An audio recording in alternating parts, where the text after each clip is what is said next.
Mga kaibigan, welcome back. Ito pag-uusapan at mapapanood natin ang buo ang solid na debut game ni Kai Sotto sa Emperor's Cup ng Japan B-League.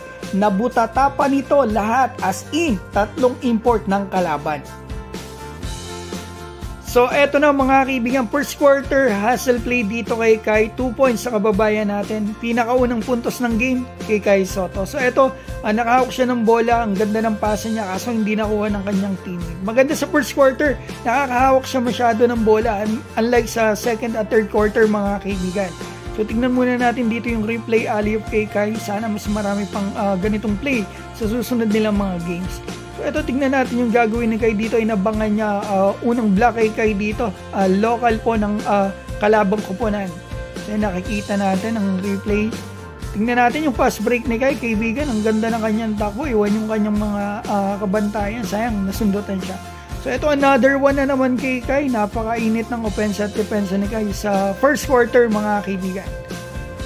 Gandang depensa kay Kai sa ano pa lang mga kaibigan. Nilabas po pala siya 6 minutes ng first quarter, binilag siya 3 minutes na lang.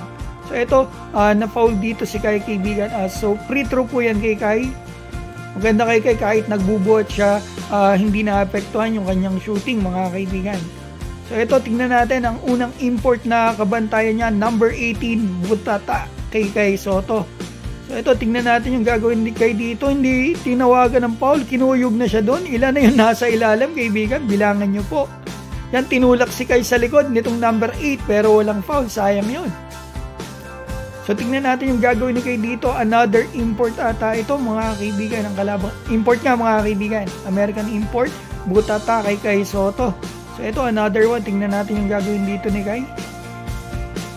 Ay, sayang to.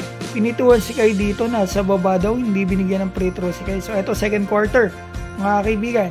Ito, Butata na naman ata abutin ito kay Kai. Hindi pala mga kaibigan, si Kai pala na fall down. Ito pala yung 13 port, nagpalit ng tao.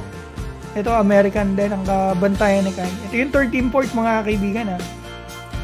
So ito, fall talaga yan mga kaibigan. Pero wala pa si penalty, so walang free throw yan. So ito, mabubutataan na ito ng pambato natin mga kaibigan.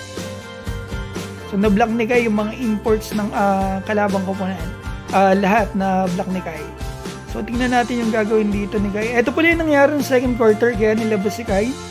Parang medyo nagsabitan yung kanilang mga pa dito. Ayaw ko kung natapilok si Kai. Basta hinawakan niya yung kanyang kanang binte at medyo iikay kampambato natin. Pero ang guting naman, nakabalik po siya sa game na ito. At tingnan natin yung susunod na pangyayari. Ito, tingnan natin, pinasok pa siya after nun. So good news yan para sa pambato natin na kaya niyang ilaro. So ito, tingnan natin, foul dito, pinasa ni Suarez. So rebound kay Kai, third quarter na pala tayo. Konting oras lang naglaro si Kai dito mga kaibigan. After nito, nilabas si Kai na offensive foul. So binalik siya 1 minute na lang mga kaibigan. So hindi siya masyado nakalaro na second quarter at third quarter. So ayan, makikita natin naka 3 point. Bilang na bilang yung 3 point ng team ni Kai. Yung kalabang puro 3 points. So ito, napakagandang pasa naman. Sana mas marami silang era na ganitong plays. Para kay Kai, napakadali ng basketball.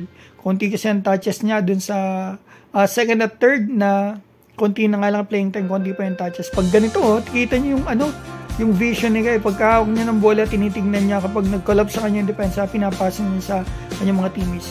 Binigyan pa si Kai doon ng import ng kalaban. So ito, pag nakakahawak si Kai ng bola, nagko-collapse sa kanya yung depensa, pinapasa niya. Hindi nga lang tinitira ng teammate niya sa labas. Medyo lugi sila sa shooting sa mga local talaga. Ito, makikita natin yung kalaban. Pag tumira yung mga local, nakakashoot sa 3 point yung mga teammate kay hindi. Ang gandang pasa naman dito kay Kai.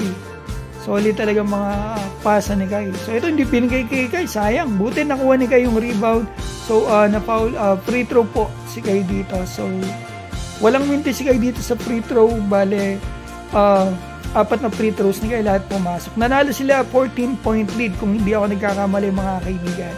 At kung kayo po ang tatanungin ko ano po masasabi nyo dito sa Emperor's Cup debut ng pambato natin, mag-comment po kayo dyan sa baba mga kaibigan. At maraming salamat po sa suporta kay Kai Sotto. Mabuhay po kayo!